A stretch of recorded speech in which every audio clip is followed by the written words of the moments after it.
As they sat there during the week, these people that are dying, some can't eat, they can't function, they're in pain, they have very restricted lives, they've got tubes and, things come, it's just horrible. You can see the anguish on the face, the pain, the slight movement, the cringe, all this stuff. You can see the dark cloud that just rests over the top of their life. You can see this is really a big deal. It's just sucking the life right out of them.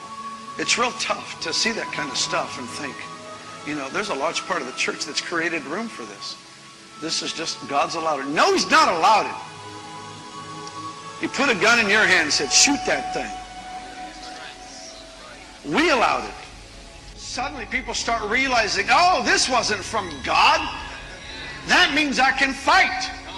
It's tough to fight when you think it's your Heavenly Father that's just trying to help you to be a good Christian.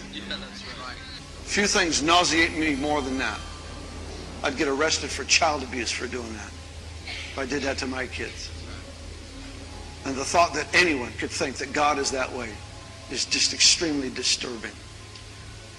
I need some people that will agree with me. I want some folks to get provoked and say, you know what, it's really possible for Redding to be cancer-free. It's possible. It's possible to give place to God where He could come and inhabit on this piece of property to such a degree and a dimension that every rebellious cell that's working against the health of somebody's body, when they step onto this property, that's destroyed. It's possible because it doesn't exist in heaven. And He said, on earth as it is in heaven, His standard is the only standard worth reaching for. His standard is the only one worth praying for.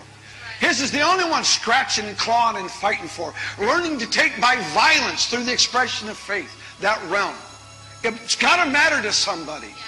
And I sat to it, just tears in my eyes again, saying, this is wrong. This has got to matter to somebody. This is illegal. I have been given the authority of heaven to come against that devourer. Will somebody stand? Will somebody cry out for this thing to be broken off of people's lives? It's not tolerated by God. It's tolerated by the church. It's the church that's created stupid doctrines to allow for affliction to dominate people's lives, and we call it God. It's not God. It's still the devil. The devil still has the job of killing, stealing, and destroying, and you have authority to cancel the job. That's who you are. That's your assignment. You're on this earth breathing air because of that assignment.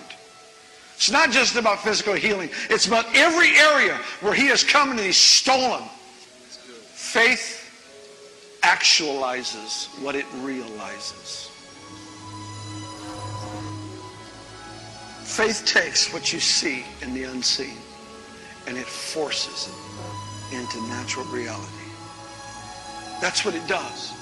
Oh, this crisis here, this crisis here. I don't care. It's not that I don't care about it. It's just, it doesn't move me. All I'm moved by is what God has said His will is. All I'm moved by is the pattern that Jesus gave to us. That's got to matter. It's got to matter enough that we shape the way we view the world and view circumstances around us by how we live. Jesus healed everyone oppressed by the devil. Period. Every single person that came to Him. He never once said, man, I'd really like to be able to heal you, but the Father's just using this to make you a better person. Today's not that, there's a time for these things. And as I'm looking at the Father, and I only do what He's doing, and he right now, He's just not healing you. Sorry. Wigglesworth had a secret. He said, if God's not moving, I'll move Him. It wasn't an arrogant statement. He knew that he had an authority based on this word. He knew that he had written authority to carry out the mission that Jesus had. He knew that it was in black and white, paid for in blood. He knew that it was his possession. And Wigglesworth would come into a meeting, if God was not moving powerfully, he would move him. How? He would move into a place of faith where God was moved by what he did. As if I don't see it happening, then I'm going to start to poke holes in the heavens with faith and start declaring the word of the Lord.